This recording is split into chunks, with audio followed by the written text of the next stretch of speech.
Hello everyone. Are you guys feeling inspired to try watercolor paintings but not sure what to do, where to begin? You have come to the right place.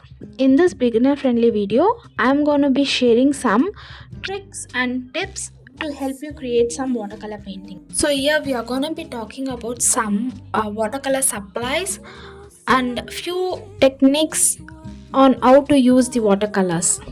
Let's unlock the creativity together. Funny thing is that I remember using watercolors as a kid, and when we get the first paint box during the summer days, using it for a day or two and losing it forever. It feels so nostalgic that I would find the box of paint after so long, that too, two boxes. Yeah. So, if any one of you has experienced this, please comment down below and let me know.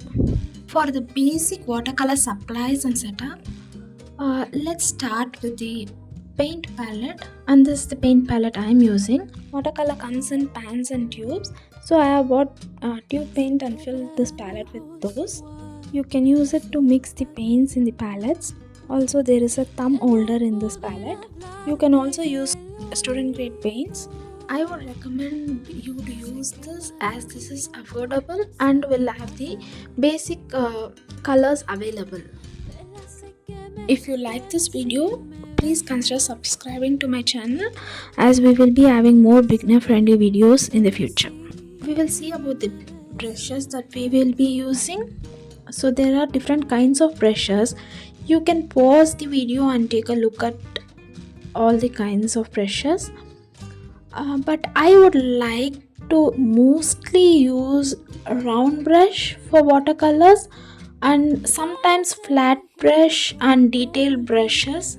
I would consider using synthetic brushes since it is more affordable and it is actually good for beginners. These brushes are specifically for watercolors and they hold more water. So larger the brush, more water it will hold. You can see the size difference.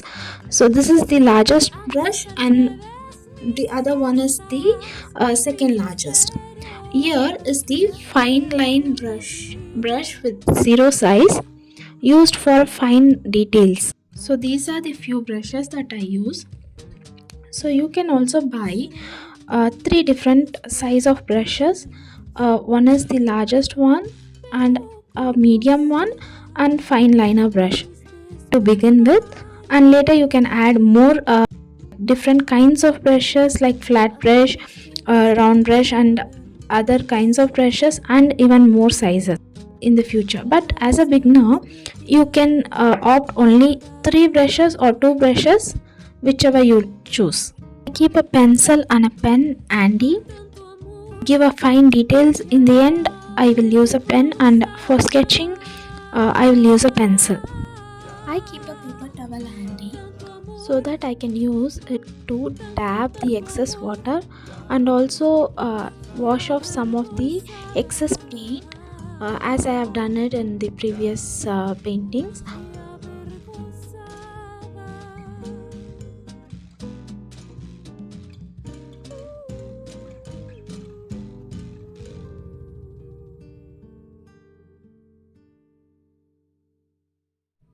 I keep 2 cups of water.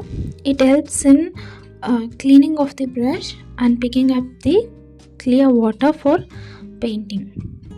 Next, we can talk about the paper we need to use for watercolor.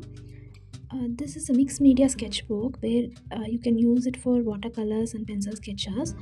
Watercolor paper GSM needs to be more than 200 GSM. Even though this paper is not ideal for watercolor, we can still do practice on this paper since it is affordable. But you cannot use printer paper for watercolors. So there is cold press paper and hot press paper. The difference between cold press paper and hot press paper is the texture. In coming videos, let me show you the difference between cold press and hot press. This paper is cardboard paper. So it is thick but it is not completely watercolor paper, so we cannot show the difference here. And it is thick, so it will hold water, and it will actually give a good texture while you paint on it, but not as good as watercolor paper. So let's begin with today's video. Let's talk about water control. Water control is very important in watercolor painting and one of the trickiest.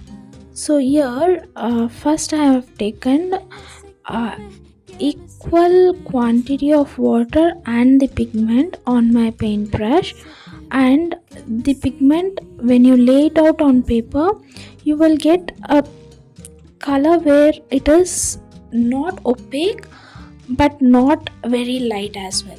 So for the second one, I am actually picking up more of the pigment and less of water, and you can actually see the difference on how it will look and how opaque it is and how darker the color is.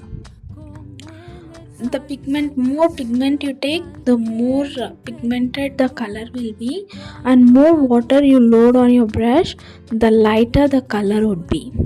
As you can see here, since I have loaded more of water, the pigment is very diluted and you have got a very light wash.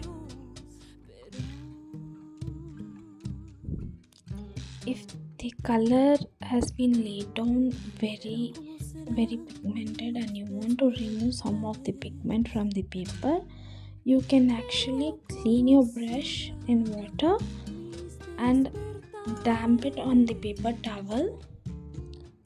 First clear your brush and clean your brush in water and damp it on your paper towel, and remove the pigment slowly while it is wet. You can easily remove it, as you can see, and correct the pigment as per your requirement. If you like to see videos on these topics, please vote. Now I'm going to be painting wet on dry. So the paper is dry and I'm painting on this with a wet brush, and you can actually see how the paint strokes are. It is all visible and it has a very sharp edges. So I'm taking a different color and trying to blend in with this technique, and it is actually difficult to blend wet on dry. So with wet on dry technique, you can get good visible strokes and it will be very defined strokes. As you can see, I will be doing a little bit of paint where it looks like grass and each strand will be visible. So it is actually good to show detailed paintings and defined strokes.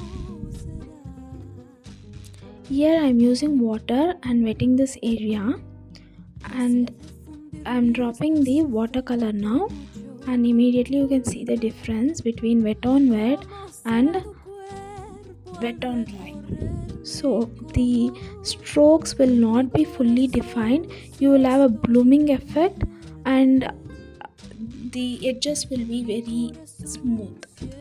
There will be no sharp edges, and even blending with two colors is easy, as the colors will blend very smoothly and there will be no edges formed between two colors. Here, before the paint is dry and it is damp, you can also drop in more pigment to make it even more brighter, and the blooms will actually look very cool after it dries. And in watercolors, it is actually easy to remove the pigment than to add the pigment. So here I am mixing some paint and I am actually applying it on the paper, and if you want to remove or lighten the pigment, you can actually do it by using the paper towel or even the brush. I'll be showing you how to do it, but if the paint is dry, it is little more difficult to remove the pigment, but if the paint is wet still or damp, you can easily remove most of the pigment using the paper towel. And also a clean brush, you can actually remove more paint even while it is dry. And this technique helped in lightening the pigment. So if you have some dark pigment dropped on the paper and you want to lighten the pigment, you can use this technique. Next, we will drop excess water on the paper, like more than required amount of water, and we will see what happens if we drop colors in this, and you will get a very cool effect, bloom effect, if you do this, and the colors will actually bloom into each other. You can play with this technique full day and you will still not be bored with this technique. And you don't have to do anything, you just have to wet a area, wet it more than required, and actually drop in the colors, and it will look cool. Sometimes it will actually pool in one area and all the colors will become muddy. So if that should not happen, keep it very flat and do not drop more water.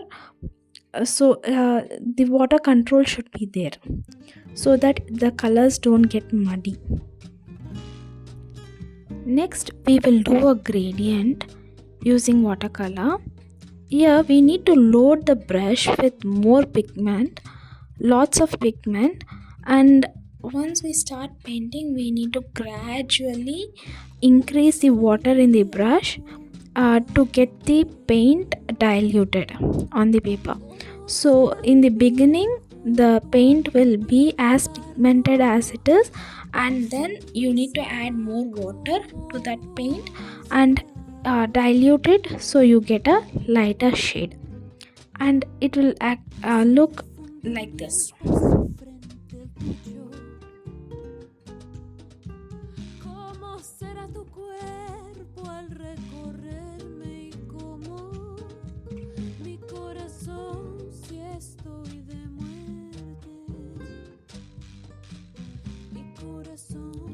Once the painting is dry, you can actually see how it looks.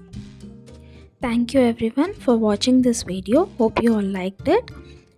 Please give a thumbs up and also share this video to your friends. See you in the next video.